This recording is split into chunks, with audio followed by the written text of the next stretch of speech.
ಹೊನ್ನು ಮಣ್ಣುಗಾದೆ ಮಾತು ಹೋಯಿತೆ, ಪ್ರಾಣಿಗಿಂತ ಕೀಳು ಹೆಣ್ಣು ಬಾಳು ಆಯಿತೆ. ಹಗಲು ಕೊಳ್ಳು ಕ್ರೂರಿ ಕಾಲ ಬಂದು ತಿಂದು ನಮ್ಮ ನ್ಯಾಯ ನೀತಿ ಕಣ್ಣು ಮುಚ್ಚಿ ಮೌನವಾಗಿದೆ. ಒಂದು ಕೇಳುವಾಗ ಅಮ್ಮ ತಾಯಿ ಎಂದರು, ಕಷ್ಟ ಕಾಲಕ್ಕಿರುವೆಂಬ ಧೈರ್ಯ ಕೊಟ್ಟರು. ಮಳೆಗಾಳಿಗಿಂದು ಊರಿಗೂರೆ ಹೋದರು, ನಮ್ಮ ಓಟು ಪಡೆದ ದೊಡ್ಡೋರು ಕಾಣೆಯಾದರು. ವಿದ್ಯಾರ್ಥಿಗಳು ಎಲ್ಲ ಸೇರಿ ಬೀದಿಗಿಳಿದರು, ಸ್ವಂತ ಹಕ್ಕಿಗಾಗಿ ಲಾಠಿ ಏಟು ತಿಂದರು. ಭವಿಷ್ಯದ ಪೀಳಿಗೆಗೆ ಒಲಿತು ಬಯಸುತ್ತಾ ದೇಶದ್ರೋಹಿ ಎಂಬ ಪಟ್ಟವನ್ನ ಪಡೆದುಕೊಂಡರು. ರಾಜಕೀಯ ಎಂಬ ಇವರ ಬೆಳೆ ಬೆಳೆಸಲು, ಜಾತಿ ಧರ್ಮ ಎಂಬ ಬಿತ್ತನೆಯ ಮಾಡಲು, ದೊಡ್ಡ ಮಂದಿ ಮಕ್ಕಳೆಲ್ಲ ಹೊರ ದೇಶ ಸುತ್ತಲು, ಬಡಪಾಯಿ ಮಕ್ಕಳಿಂದ ಜೈಲು ಕಂಬೇರಿಸಲು. ಹೆಣ್ಣು ಹಣ್ಣು ಮಣ್ಣುಗಾದೆ ಮಾತು ಹೋಯಿತೆ, ಪ್ರಾಣಿಗಿಂತ ಕೀಳು ಹೆಣ್ಣು ಬಾಳು ಆಯಿತೆ.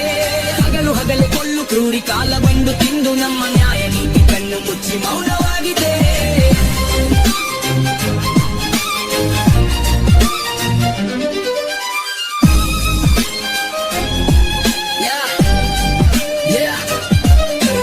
ಕುರ್ಚಿಗಾಗಿ ಮಾತು ಕೊಟ್ಟು ಜನರನ್ನೇ ಮರೆತರು, ಅಧಿಕಾರದ ನೆರಳಿನಲ್ಲಿ ಸತ್ಯವನ್ನೇ ಮುಚ್ಚಿದರು. ಬಡವನ ಕಣ್ಣೀರಿನ ಬೆಲೆ ಯಾರಿಗೂ ಕಾಣಲಿಲ್ಲ, ದುಡ್ಡಿನ ಮುಂದೆ ನ್ಯಾಯದ ಧ್ವನಿ ಎಲ್ಲೋ ಕೇಳಲಿಲ್ಲ. ರಸ್ತೆಯ ಮೇಲೆ ರೈತನ್ನು ಬೆವರು ಸುರಿಸುತ್ತಿದ್ದ, ಅವನ ಬೆಳೆದ ಅನ್ನವೇ ದೇಶವನ್ನೆಲ್ಲ ಪೋಷಿಸುತ್ತಿದ್ದ. ಬೆಲೆ ಕೇಳಿದಾಗ ಭರವಸೆಯ ಮಾತು ಕೊಟ್ಟರು, ಸಾಲದ ಹೊರೆ ಬಂದಾಗ ಬಾಗಿಲು ಮುಚ್ಚಿಕೊಂಡರು.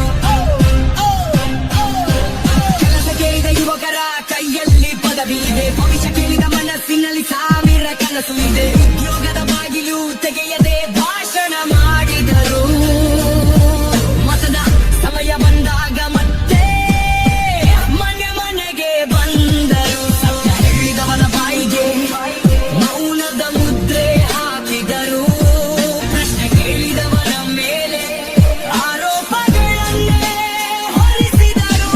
ಜನರ ಧ್ವನಿಯೇ ದೇಶದ ನಿಜವಾದ ಶಕ್ತಿಯಂತೆ, ಆ ಧ್ವನಿಯನ್ನೇ ಕೇಳದಿದ್ದರೆ ಪ್ರಜಾಪ್ರಭುತ್ವವೇನು ಅಂತೆ. ಇದು ಯಾರ ದೇಶ? ಜನರ ದೇಶ. ಇದು ಯಾರ ಹಕ್ಕು? ಜನರ ಹಕ್ಕು. ಇದು ಯಾರ ಧ್ವನಿ? ನಮ್ಮ ಧ್ವನಿ. ಮೌನವಾಗೋಣವೇ ಎಂದಿಗೂ ಇಲ್ಲ.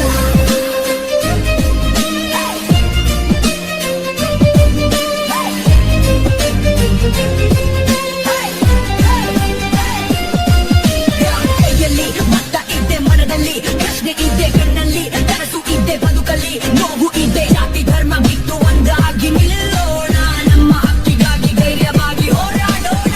ನಮ್ಮ ಗವಡೆಯಿಂದ ಕಟ್ಟಿದ ಈ ನಾಡು, ನಮ್ಮ ಕನಸುಗಳಿಂದ ಬೆಳೆಯಬೇಕು ಈ ನಾಡು. ಕುರ್ಚಿ ಬದಲಾದರೂ ಪ್ರಶ್ನೆ ಬದಲಾಗಬಾರದು, ಜನರ ಶಕ್ತಿ ಮುಂದೆ ಯಾರು ದೊಡ್ಡವರಾಗಬಾರದು. ಬಡವರ ಮನೆಯಲ್ಲೂ ಬೆಳಕು ಹೊಳೆಯಲಿ, ರೈತನ ಹೊಲದಲ್ಲೂ ಹಸಿರು ನಗಲಿ, ವಿದ್ಯಾರ್ಥಿಯ ಕನಸಿಗೆ ದಾರಿ